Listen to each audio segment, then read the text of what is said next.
খেলা হবে খেলা হবে খেলা হবে ইনশাআল্লাহ হবে খেলা। খেলা এখনই শুরু হয়ে গেল। আমাদের টাকার খেলাও দা। সাইফুল ভাইয়ের টাকার খেলা, প্রচুর লোকজন চলে আসছে আজকে হযরতপুর হাটে সাইফুল ভাইয়ের গরু নেওয়ার জন্য বা দেখার জন্য। গরু কতগুলো নিছেন? গণা নাই। আচ্ছা শুরু করি এখান থেকে। ওই যে এটাই কি ফুলবাড়ির ওটা। এটা কি বিক্রি হয়েছে? না না বিক্রি ভাই কাটা নিতে কইছিল এটা। কে নিতে চাইছিল? ও, আপনি বলছিলেন। দামাদামি করতে করেন না। হ্যাঁ দাম চাইলে 65 55 দাম। 55 হ্যাঁ 50-এ চলবো? থাক বাউ। চলবে না। আপনি আর একটু কমাই দেন। হ্যাঁ? বাইরে দুইটা দাম বলছি, ওই দুইটা এটা হইতো না, হইতো না। হ্যাঁ, চলুন হইতো না, হইতো না। রিকন ভাই এসে হলো রিকন ভাই হইছে।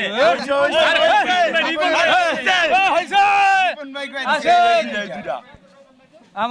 আমরা দেখতেছি যে এই পাশে একটা বড়, এটার চুজটা সুন্দর, এই ভালো। 5.5 লাখ টাকার চোস।